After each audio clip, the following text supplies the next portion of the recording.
I leaned over to Dan Houghton, the fellow that was with me, and I put my arm around him, and when I went like this, he moved and he looked at me, and I just leaned forward to him and I said, "Hang on," and we woke up on the ground. I don't recall an impact. I don't recall anything horribly catastrophic except for what I saw when I was able to kind of get my wits about me and take a look around.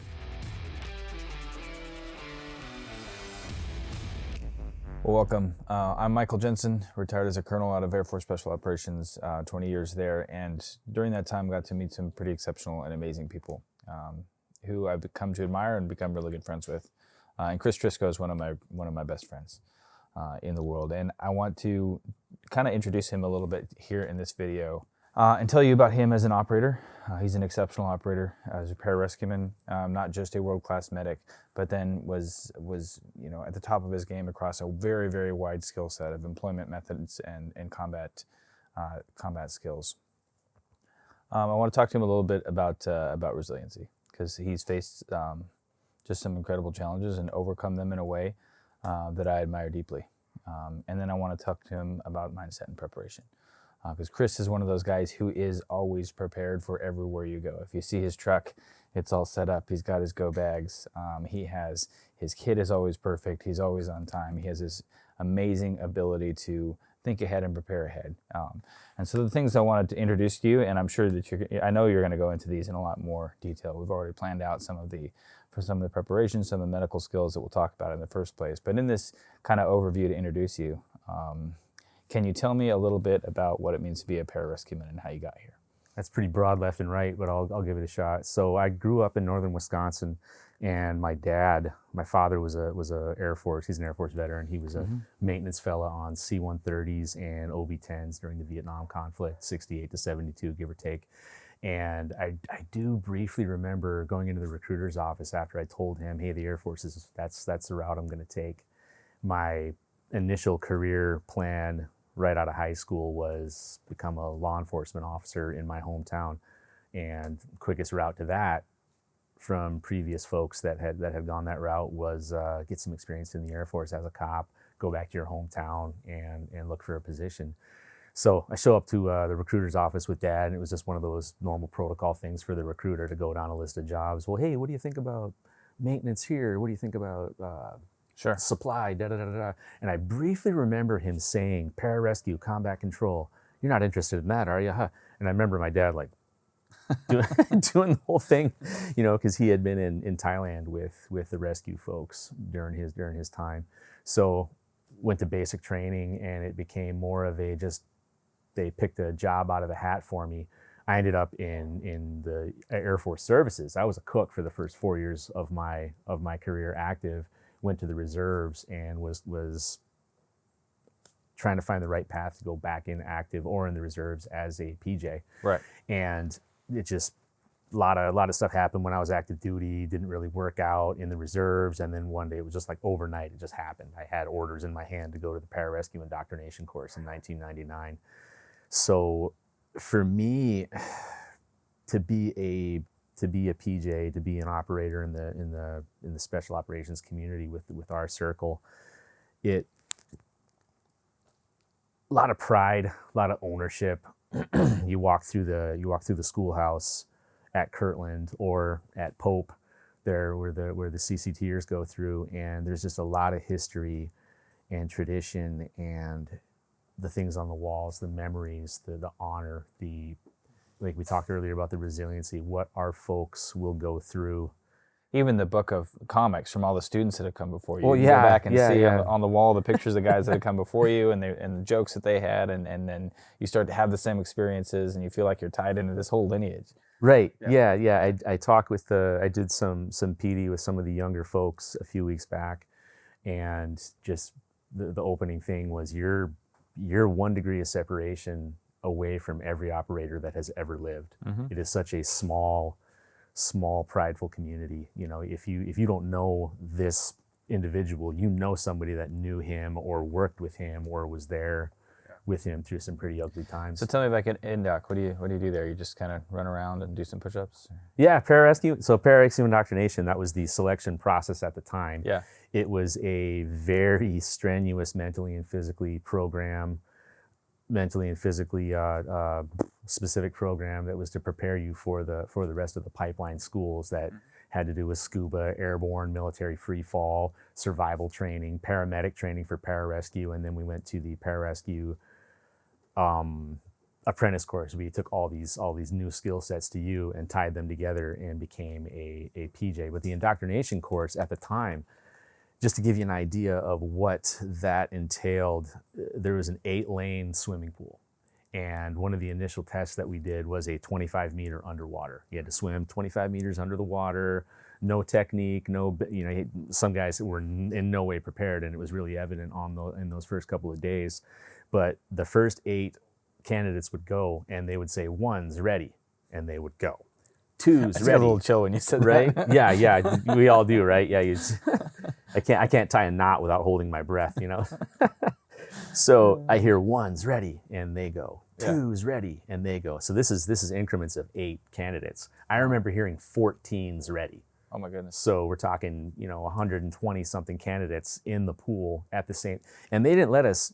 There was no, cushy stand on the side of the pool deck, or in a line behind the lane. No, everybody was in the shallow end of the pool. So you were pushing through, and these guys, they learned to get in a line, and it was just one of those initial things where we were learning teamwork and getting everybody to pass through. And yeah, by the end of that 3rd week, we were down to 8, I believe.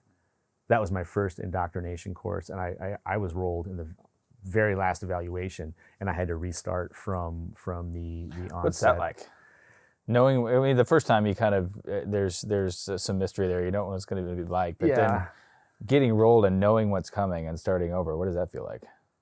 Well, on one hand, it's really easy to say, all right, maybe this isn't for me, and you start thinking a little deeper into that. And it's well, I've already done so much here, and I knew from past experiences and friends that I had attempted, I know that it stuck with them. And still to this day, I have friends that went through and did not complete, and it does stick with them, And I knew that from my perspective, I had worked really, really hard to get there. I had people, no, for whatever reason, it was a medical administration thing and an administration thing. I couldn't take the initial test while I was stationed overseas. Right.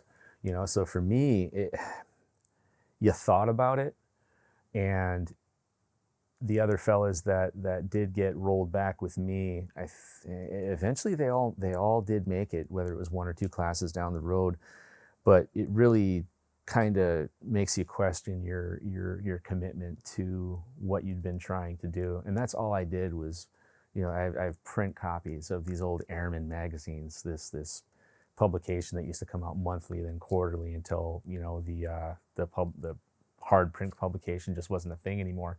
But I remember reading these magazines and looking at them and seeing some of the names of really notable PJs, and then thinking, wow, this is, for me, this is where I want to be. I love the idea of being in the military.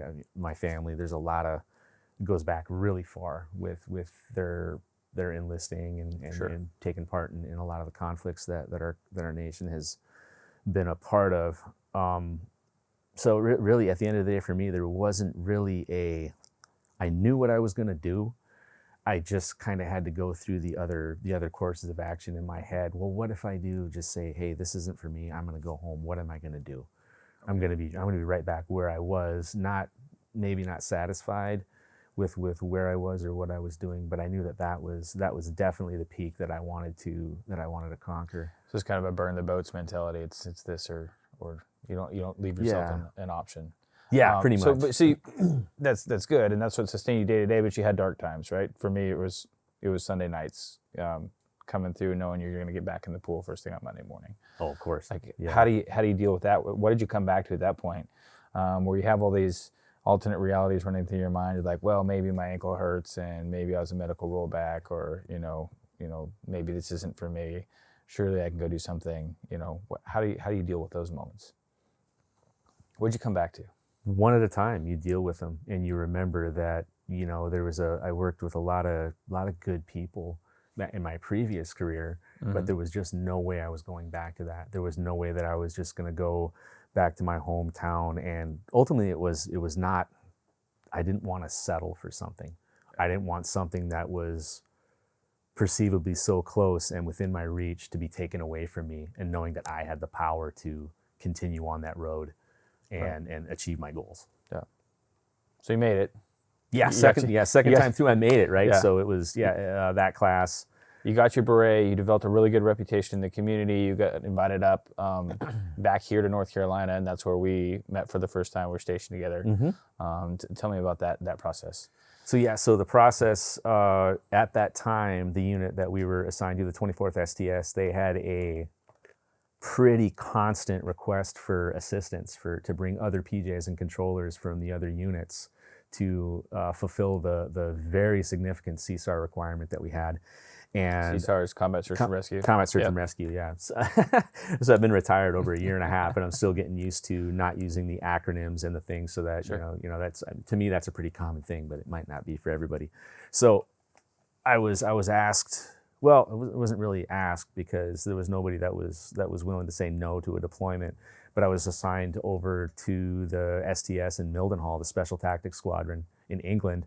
And they said, hey, you're going to go do a rotation with the 24th STS. And for me, that was like, wow, it's, you think about these AAA ball clubs and somebody getting called up to the majors. I mean, that was it for me. Right. I knew that this was a route that eventually that I wanted to take. And getting assigned to the CSAR team that I did for the amount of time that I did was really an audition, interview process rather than that. There was a very extensive interview process and an assessment, as we both know.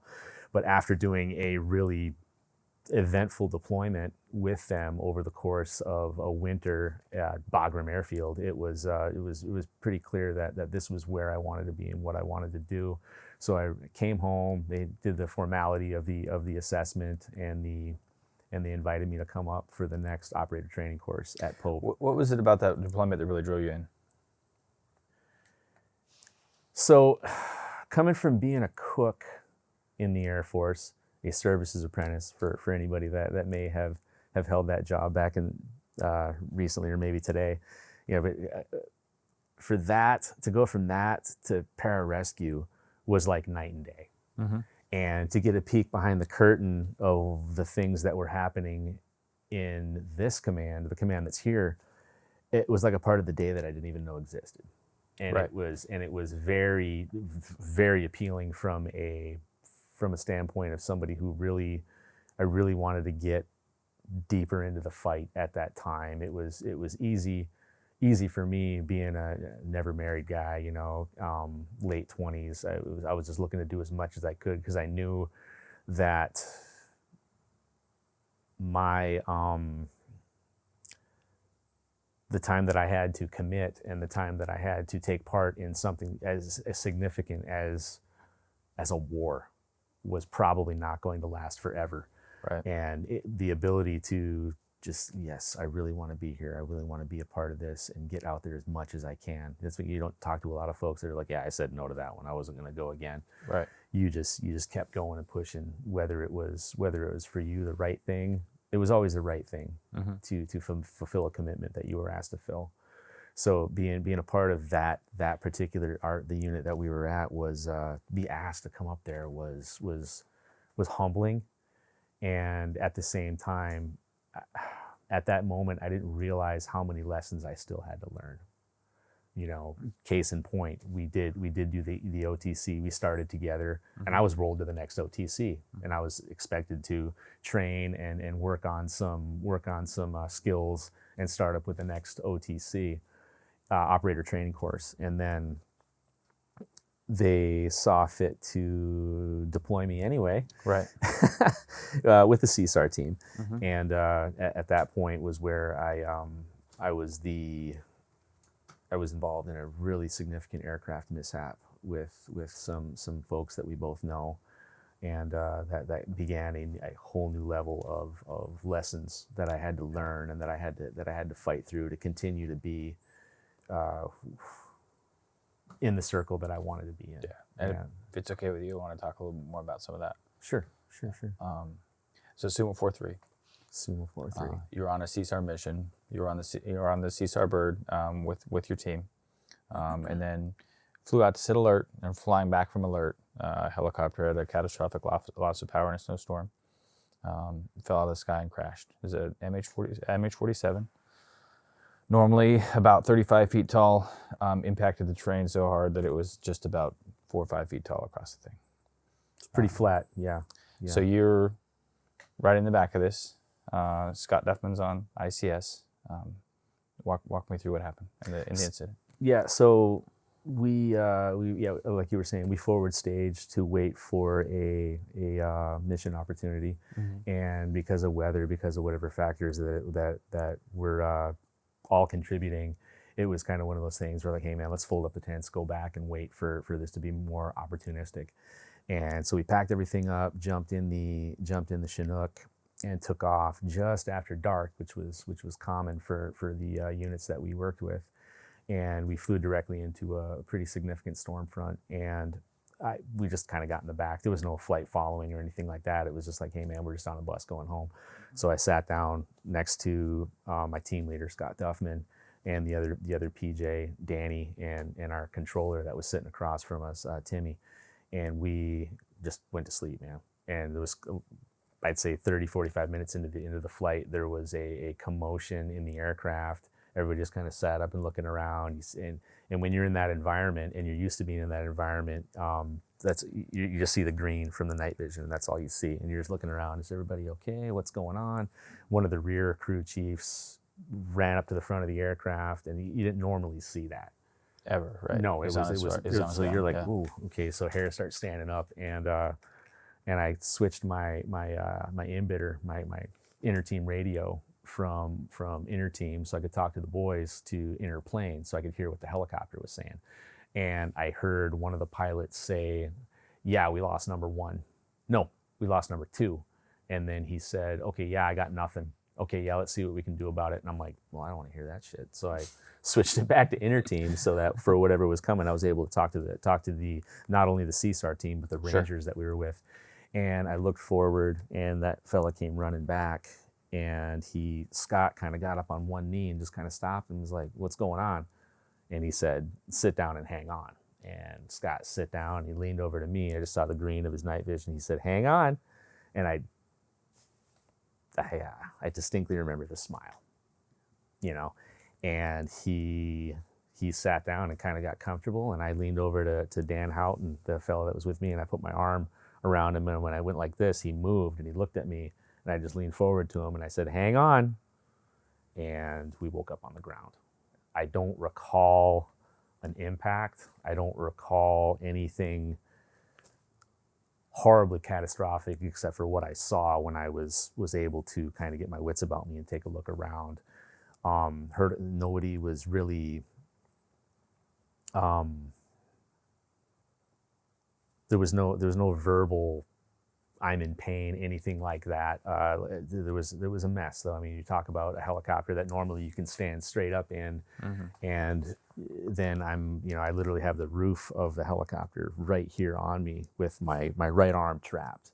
And I had a mid-shaft humeral fracture here. My elbow here was completely shattered, and it was trapped in the wreckage. And I don't remember pain. I don't remember cold. This is February in Afghanistan, February 17th. And I don't remember really a sense of urgency. It was just like, oh, well, let's just deal with what's going on, right? And when I moved my hand like this, I could put it on Scott.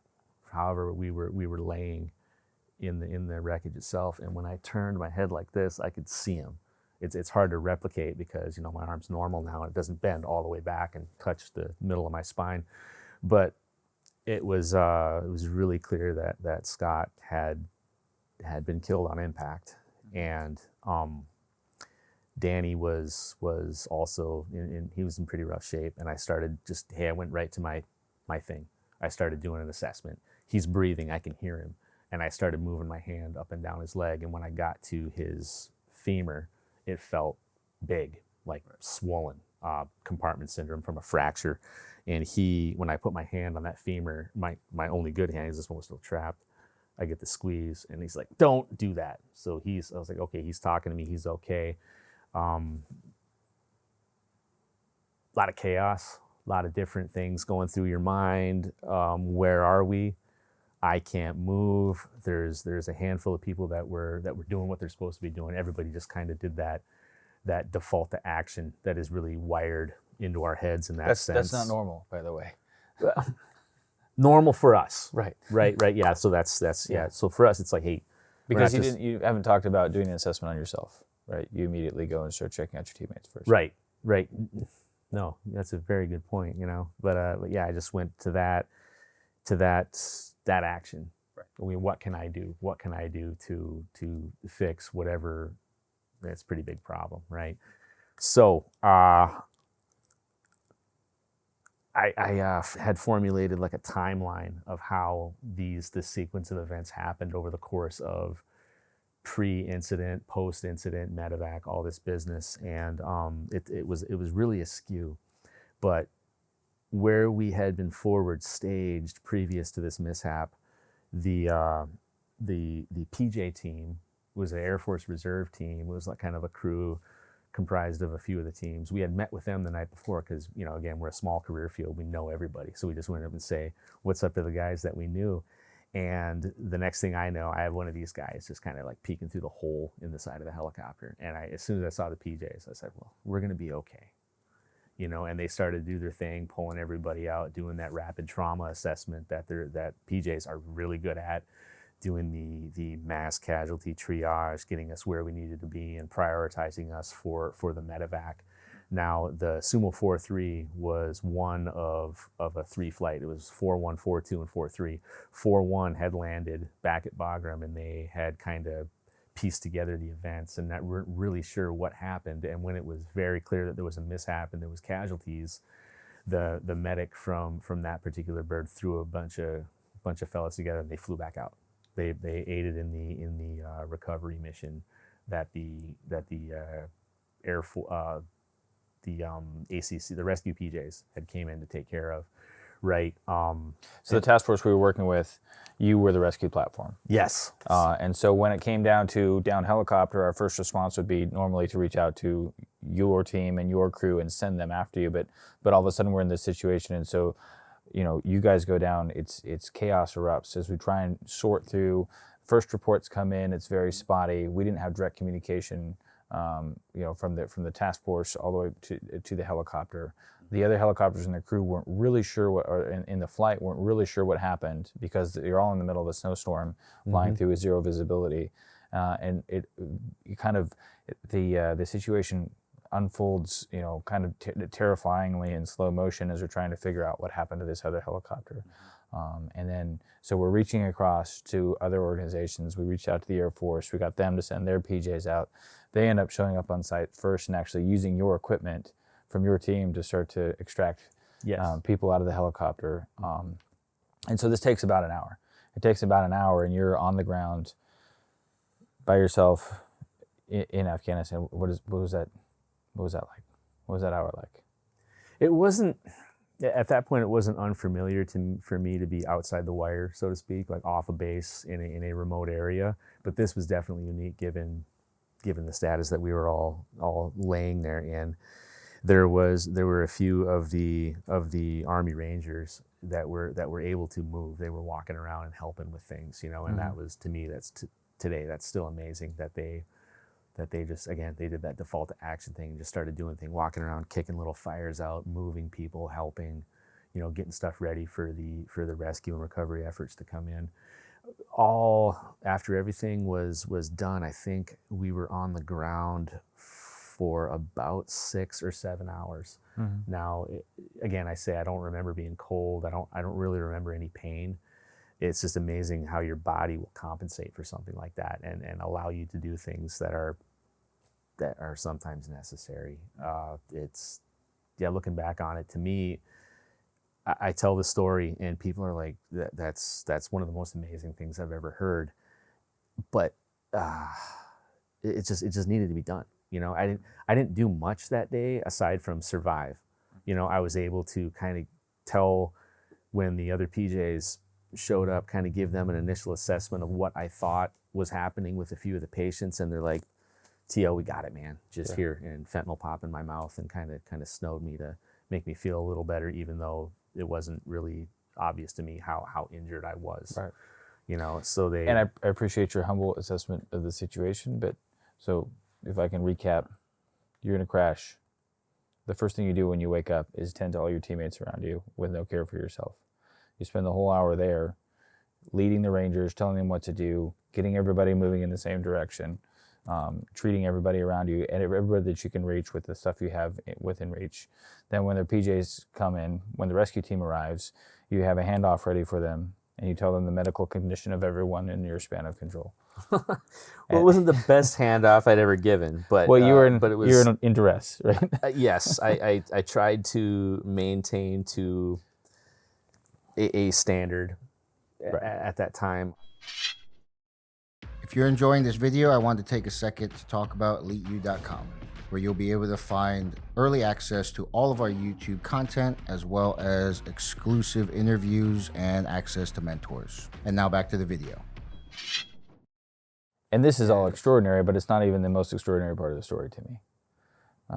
Because after you've done all this, the PJs package you up, you go back through the CASEVAC system that you've sent so many people through before. And now you're going back through it, and you arrive, I think, at Bethesda, right?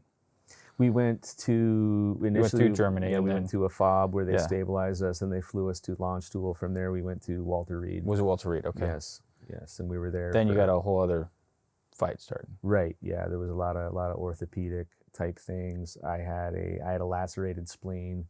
Basically, that just kind of fills your entire trunk, torso with a lot of nastiness. So they had to open me up. Clean me up a little bit. I from the impact, this helicopter that can carry like 50 people, if you're not familiar with the size of an MH-47, hit the ground at about 25 Gs, 25 times the force of gravity. And I had, both of my lungs were collapsed. So both of the other Air Force fellas that I really close followed their rehab closely. We were in the same hospital within a couple of rooms of each other. It was kind of like one of those things. It was like, I got 2 chest tubes. Well, Danny got 3. You know, oh wow. So it was kind of like one of those. How is that a competition at that point, right? But yeah, it's like, oh yeah, he has 3. I only have 2. Okay, well, all right.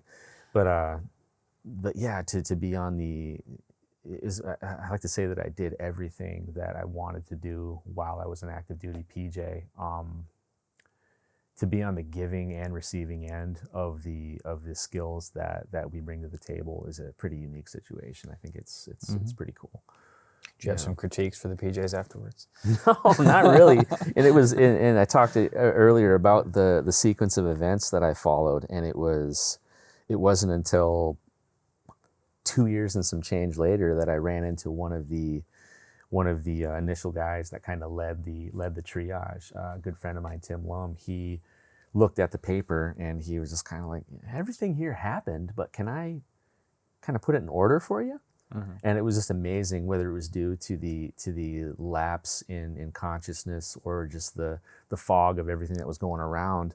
He was able to put it in a chronological order where wow, okay, this really makes sense now. Right. You know, but yeah, just for them to be there and be able to do what they do so well it's really amazing to see when I recollect and I watch it, because you know when you're running a mass casualty situation and you kind of have your heads down taking care of everything, you don't really get a chance to step back and look at everything that's going on. Mm-hmm. And me laying there in a Skedco, a plastic stretcher, all stabilized with a broken arm slung across my chest, and I'm able to watch everything that's going on. It was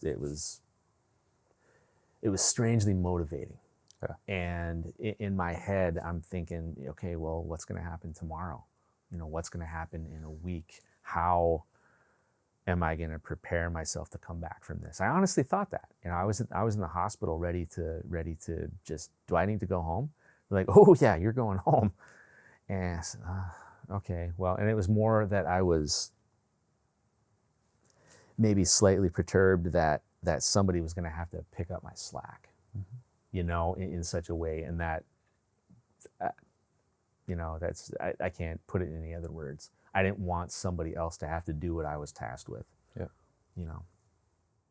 So at some point they tell you that when you go into Walter Reed, there's a clock that starts if you ever want to be a PJ again.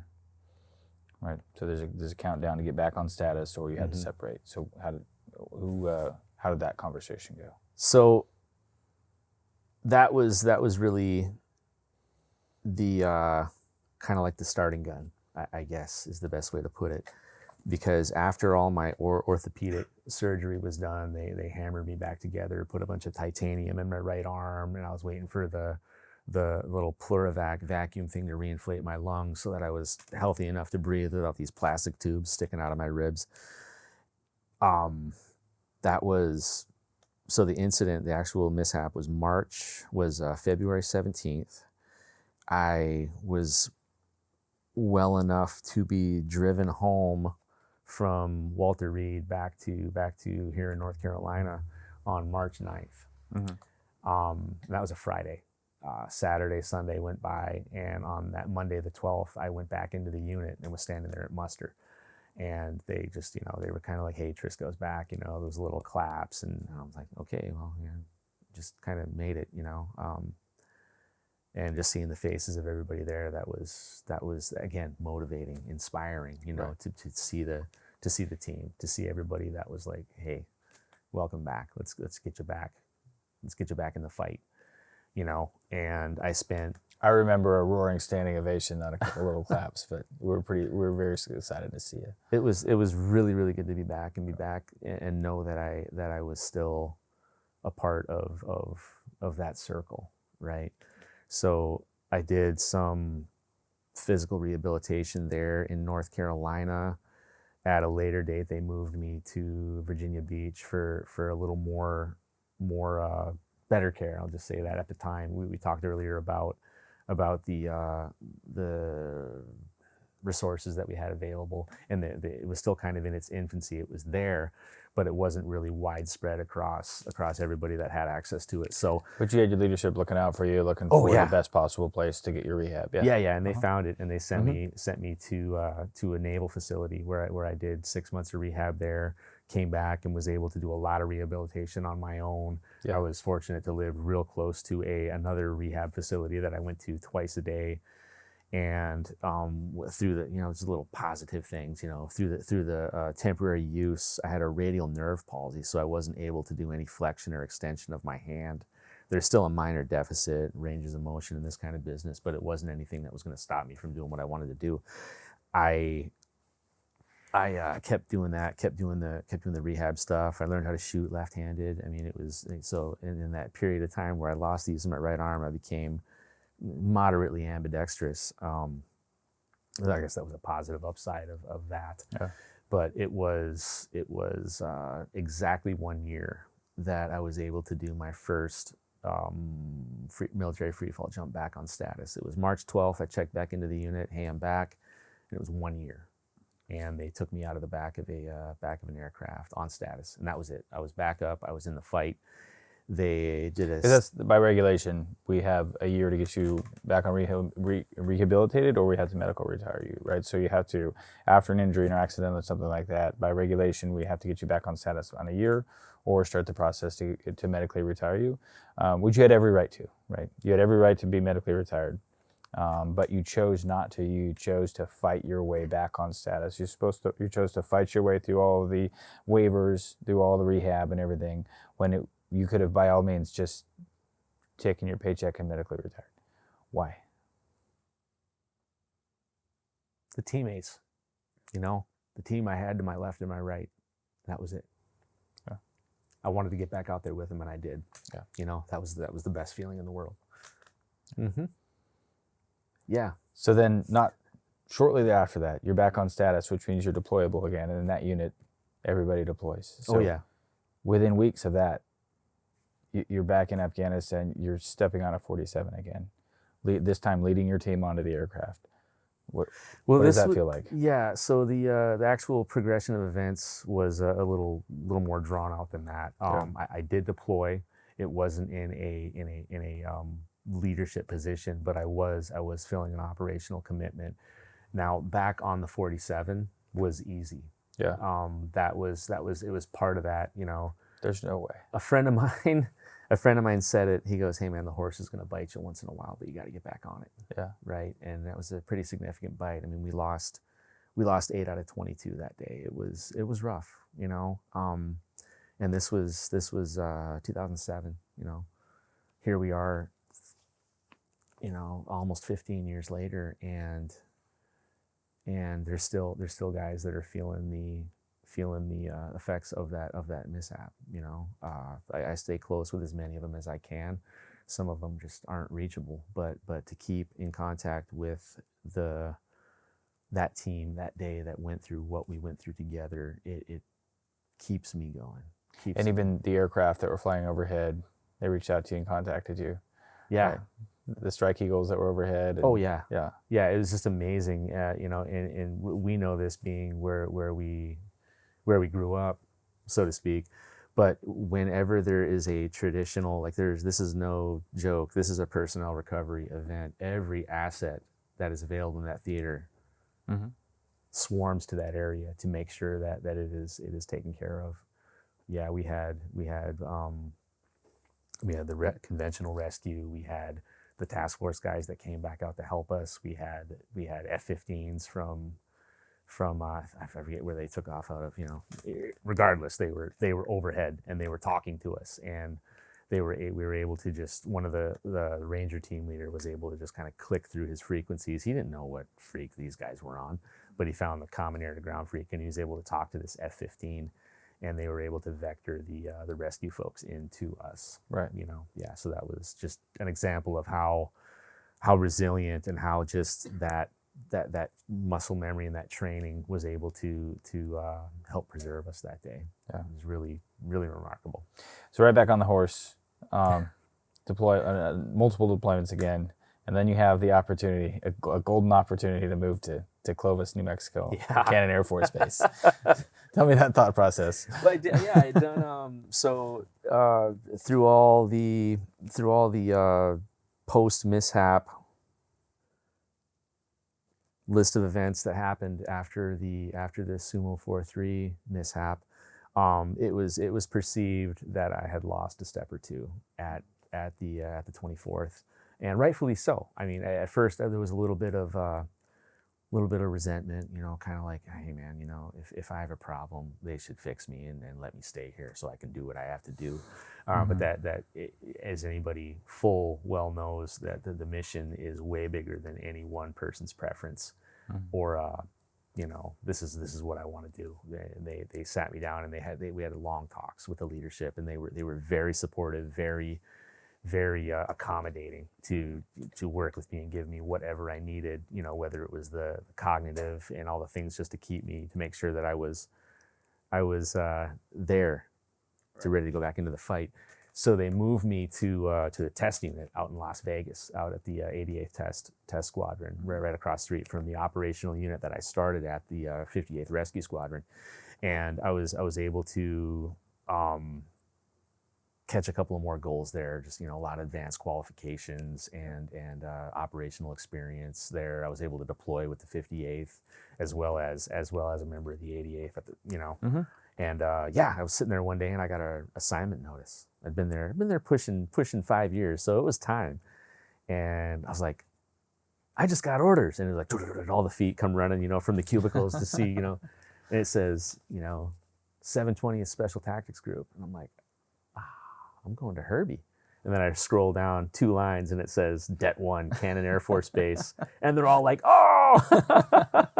Because we were familiar with the area. We had done some test stuff with some aircraft out there. Yeah. And they're just like, what do you think about this? Yeah, you're going to Cannon. There was a little bit of, But I was like, that's awesome.